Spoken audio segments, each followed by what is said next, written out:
Hello everyone and welcome to episode 14 of All the Mods 3. So it's episode 14 and we have already achieved, well, relatively a lot in this mod pack. We have fought the Chaos Guardians, we've made it to the end game, we are on our way to make the All the Mod star, but there is one resource that we're still missing, and that's wood. We still don't have a tree farm. This is how I make wood, still, using UU matter. In any case, this episode we are going to make a farm. It's not going to be a tree farm, but it's going to be a farm for making awakened Draconium using mystical agriculture. We're going to need a lot of awakened Draconium in order to make the ball of energy, in order to make the Draconic evolution reactor, and in order to progress through the mod and getting the all the mod star. Unfortunately, they take a long time to grow, and because they need the crux, I cannot put accelerator blocks underneath them in order to accelerate their growth. Luckily, there are other options in this mod pack. We have worms from Actually Additions, we have sprinklers from Cyclic, we have agri-carnation from Botania, greenhouse glass from Actually Additions, a growth ritual from Astral Sorcery, and of course, a growth ritual from roots. And of course, we are going to use them all. So, I removed our tree beacons and I made a 9x9 fertile soil farmland. And I made a space underneath because we are going to generate mana there as well. This should work. Alright guys, let's start with roots. Really? Rain? I just waited for the rain to stop so that I can start recording, and it rained again. I don't think it's a good idea to build your base in the steps because it rains twice a day. I try to cut it out, but it happens a lot. Roots is a magic mod and it comprises of 3 books. The book of herb lore, which tells you how to make the herbs and also introduces you to the mechanics of the mod. The book of spellcraft, which tells you how to use those mechanics and herbs in order to make spells and use them in your stick and use it on other mobs. And also the book of rituals, which tells you how to perform rituals and how to set them up. Obviously, we will start with the book of herb lore in order to make the herbs and the ingredients that we are going to need in order to progress through the mod. We also need the book of spellcraft in order to make one spell which is required for the all the mod star. The rituals is actually the one that we are going to need for this episode because we want the ritual of growth or life. We'll check. In order to get started in roots, you need to find one of these structures. They're called moonlight pillars, and here is where you perform a ritual in order to make the ingredients. They're very common, they're actually everywhere in the world. So if we look at our book of herb lore, we will see that, for instance, in order to make the Pereskia blossoms, we are going to need 3 dandelions, 1 oxydaisy and 1 tall pink flower. And if you look very hard, you can see faint signs of 5 dots in the altar. And those are the places that you have to put the ingredients in order to get the herb that you're going to need. We are going to need various leaves, various flowers and different ingredients. I'll go get those and I will bring you back.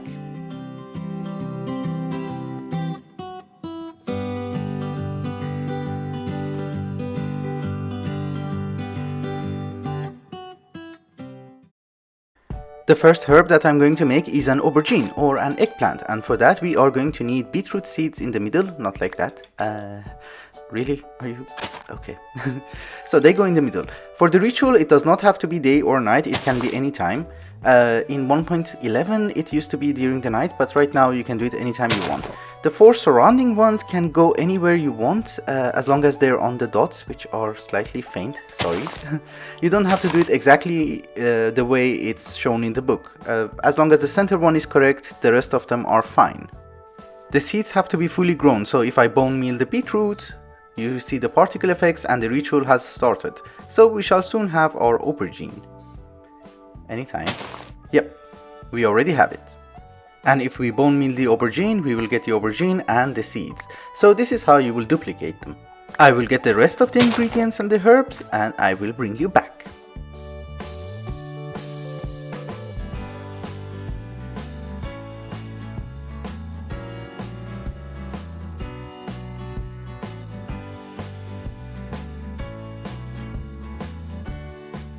Stop making noises when I'm playing with flowers. You didn't listen.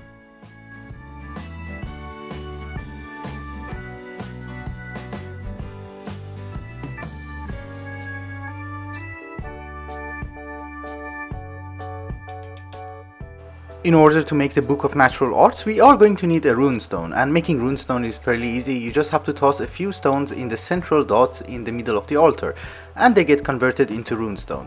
I don't think we have anything else to do at the altars, so see you at the base. For the birch barks or any kind of barks, we just need a knife and we go punch a wood. So we should get barks with this. Yes, we are getting it. Very cool. And finally, our Book of Natural Arts, which tells us which rituals are available and how to set them up. You know, I just realized instead of crafting all of those, we could have just done this.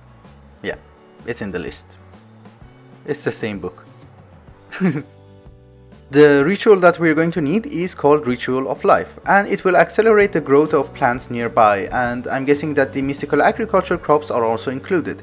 We are going to need also a time stop spell, which is fairly easy to craft, and we will do it at the end of the episode, and that is used in Mana Dust.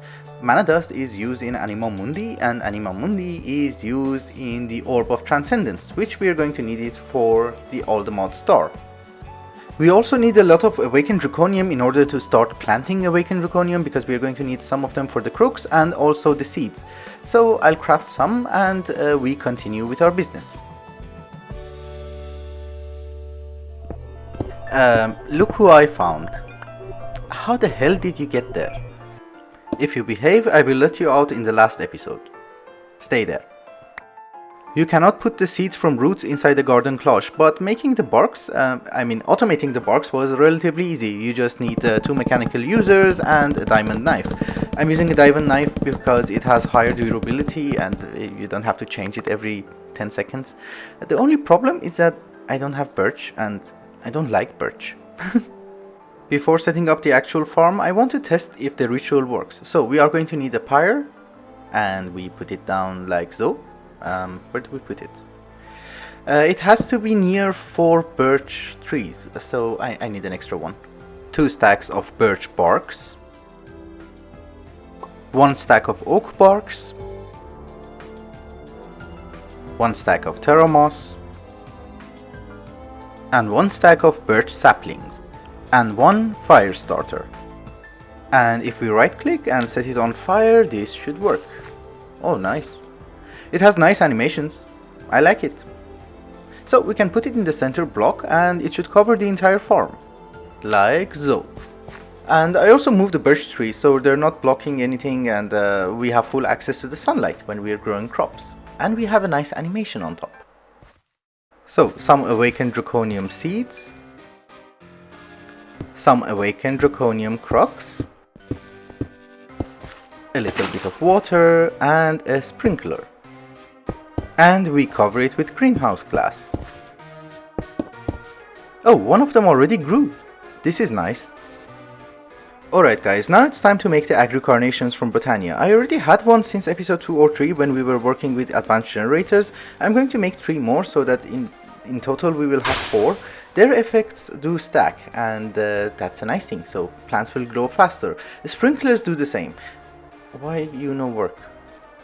I'm doing the same. Okay, I can do it manually. In order for the agri-carnations to work, we are going to generate a slight amount of mana, and I'm going to use Endoflames. This is a very simple setup that people use early in the game when they want to enter into Botania. We were using a redstone clock, but this is also fine. And we just need to put a block on top of the redstone torch, and this thing is working. I can show you a little bit. So if I keep 1 coal and we drop it on top of the pressure plate, this should work and spit up more coal.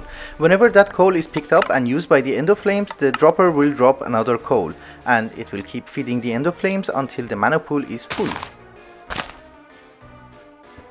And we are going to need a mana spreader. I'm using a Gaia mana spreader. I think it's an overkill, but I did not have any other mana spreaders, so I'm using this one, sorry. And we just have to adjust it to send every single bit of mana into the mana pool. Cool. And finally we put our Endoflames. I'm going to only use 4 Endoflames because we don't need that much mana, and we just need to fill the dropper in like so. Also we need to kickstart it, so we dropped the first coal and it didn't go in. Will you? Thank you. And finally we can plant our agri-carnations. Oh yeah. They are really? Go away, you jerk. You see the particles, so that means that they're getting mana. So we are almost done. The only part remaining is the ritual from Astral Sorcery, and that's a whole new project which we are going to do. I'll set up the power systems, the item ducts, the crafter from RF tools, and also an export bus into an ender chest so that we will have constant supply of coal and mana, and I will meet you back very shortly. So let's figure out the Astral Sorcery part together. As you know, different constellations have different powers. I don't exactly know which constellation is for growth, but I think it was Avitus. Unfortunately, as long as you have not discovered the constellations with your telescope, you don't know what are their powers. Right now, it's lunchtime, it's day, so I'll wait for the night. I think this could be Avitus, but I'm not sure, and I never liked connecting dots, even when I was a child. I was never good at it. This is why I never liked it. I hope it was like this. It was. Oh my god, I am good. I should go back and compete with my childhood friends then. In any case, now that we have discovered the constellation, we can see the ritual effects, which is growth acceleration. Good. I was right. That does not happen that often. The first order of business is to make an enhanced collector crystal from Astral Sorcery, because it amplifies the effect of the ritual. You make it by having a celestial crystal and attune it to Avitus if you want to do this ritual. If you want to do other rituals, you should attune it to something else. In order to make a celestial crystal, we need a puddle of starlight, a star metal dust inside, and a rock crystal. And then you have to wait until you get crystal clustered. And here is our cluster of crystals. You have to wait for it to grow into a celestial crystal. Oh my god, so many mobs. I have to fix this place today. In any case, you have to wait for this to also grow, and when it's fully grown, you will have your celestial crystal. More of them? I will fix this place today. Just as a small note, I'm not doing stuff according to the order that we're going to need them. I'm doing stuff according to the time required for them to be ready. For instance, it does not make sense to make an amplifier before you make the ritual pedestal itself. But I thought the celestial crystal will take the longest time, so I did that first. So Avitus is in the skies, and I thought it's the best time to re-attune our attunement altar. And since last time, I realized that you can just put the constellation paper in your left hand or your off hand and have the relays in your hotbar, so you don't have to switch between them all the time. I didn't know that last time, sorry. So this should be the last one, and you should be attuned. Perfect. Are you? Yeah, okay, good. This is good. Another small note is that if you want to re-attune yourself to a new constellation, you are going to need a shifting star. If you go while already attuned in this attunement altar, nothing will happen. We are also going to need some lenses, and I'm going to craft them right now. The issue is that when you want to craft lenses, the amount of lenses that you get per craft depends on the size of the rock crystal. So this was relatively a large one. I think it might give me 4 or 5 lenses, I'm not sure, but we will see in a while. In Astral Sorcery, the size of the crystals that you find is very important, the purity, also the cutting. We will talk about this, yeah, it gave us 4. We will talk about this a little bit later, but for now I just want a few lenses and that's fine. Alright guys, let's also make our ritual altar. It's a small multi-block structure with a ritual pedestal on top, and I think I already have everything to make it. The ritual altar itself does not have to be next to the farm. You can put it anywhere you want in the world. As long as it has access to the sky, it's fine. We can use ritual anchors in order to transfer the power of the ritual altar to the place that we want. And it's just a small torch-like thingy, so it takes considerably less space, which is good. And that's what we're going to do. So this is a nice place for the ritual altar itself, and then we just put the anchors on top of the farm.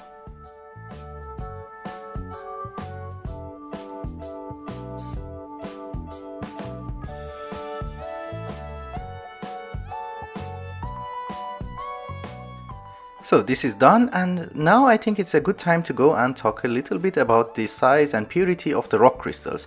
And I can also check on this crystal cluster and see if it has grown. Well, it's bigger.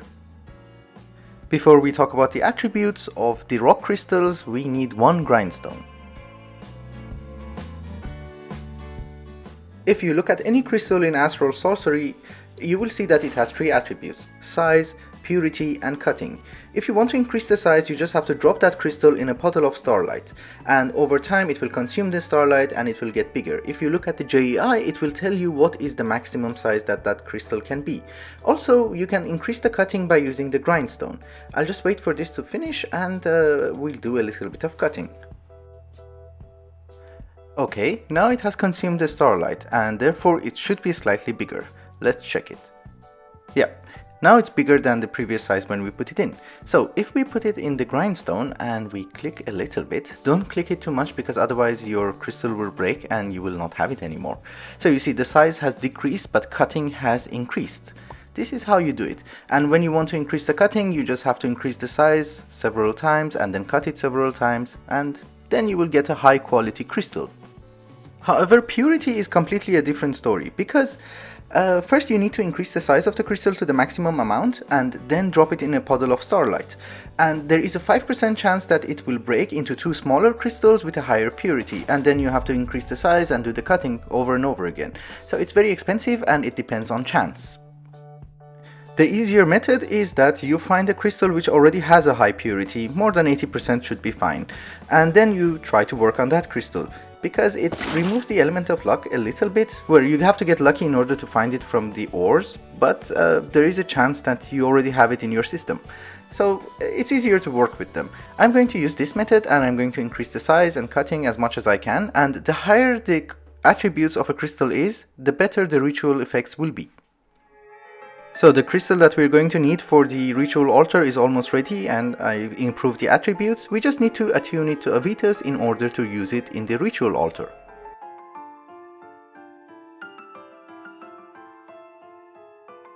So if we put the attuned rock crystal on top of the pedestal, the ritual will begin. We just need to amplify it a little bit. For the amplification, we just need to break it, and I think it's ready. It should be the maximum size. We just need to break this in order to get a celestial crystal. Did I get it? Oh yeah, okay, that is cool. And then we increase its size.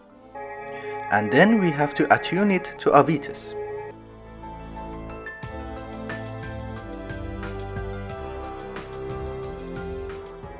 And finally, we can craft it into an enhanced collector crystal.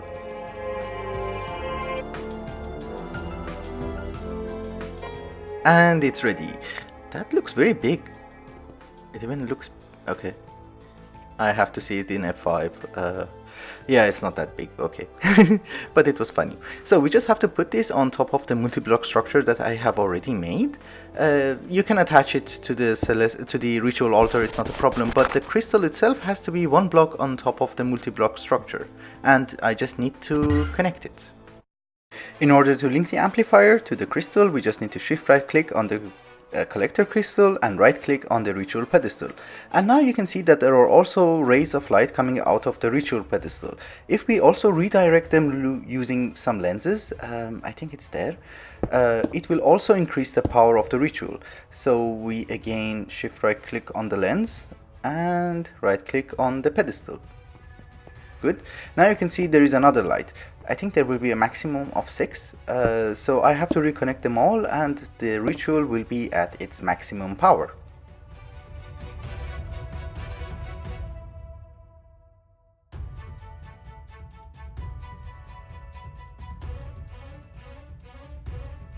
Alright guys, now this seems to be working at maximum power. Now it's time to install the ritual anchor.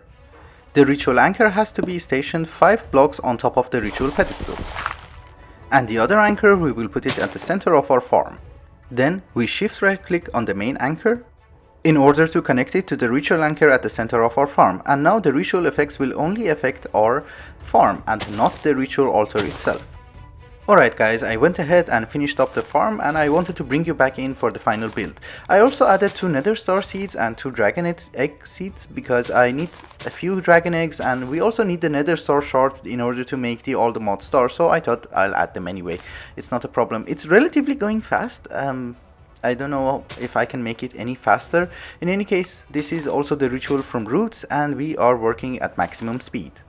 That makes me happy. We just have to cover it with greenhouse glass and then we are done.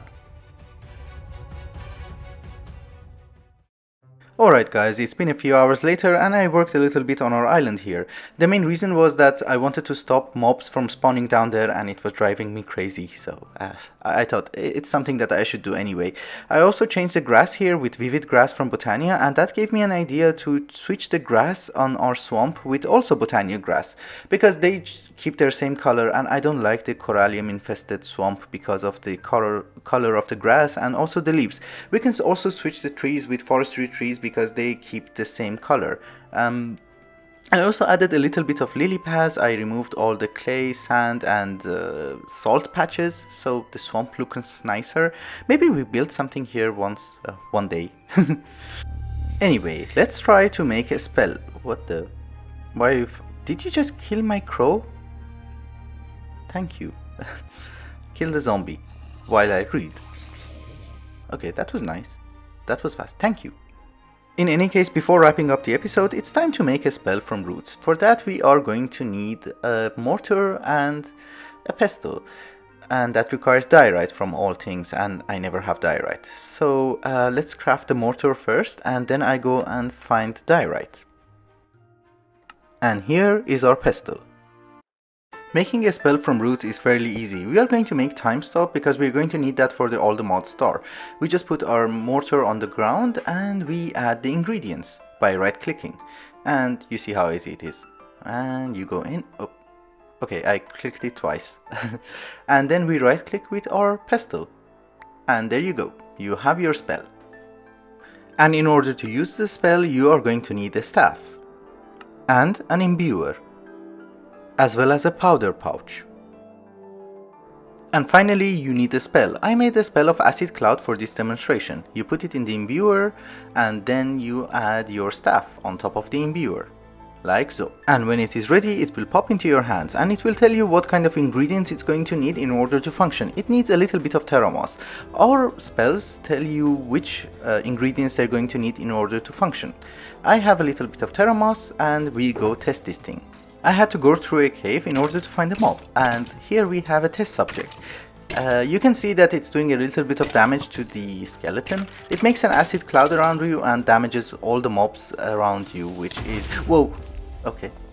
Yeah, and that's the problem. It's very slow and it does a little bit of damage, and well, it's not that useful. Oh, also, this is... liquid starlight, and I can show you something here as well. If I break this granite lag anyway, if you break it and mix it with lava, it's like a cobblestone generator, but it makes you sand, and occasionally it will give you aquamarine. So that's also a way to generate sand and get aquamarine without going to look for them that much. Alright guys, it's also time to wrap up the episode. This episode we managed to solve our problem with awakened Draconium, and hopefully by the next episode we will have sufficient supplies. And we can proceed to chaotic fusion crafting and get closer to the all the mod star. In any case, I want to thank you all for watching and I hope you enjoyed it. Till the next one, bye bye.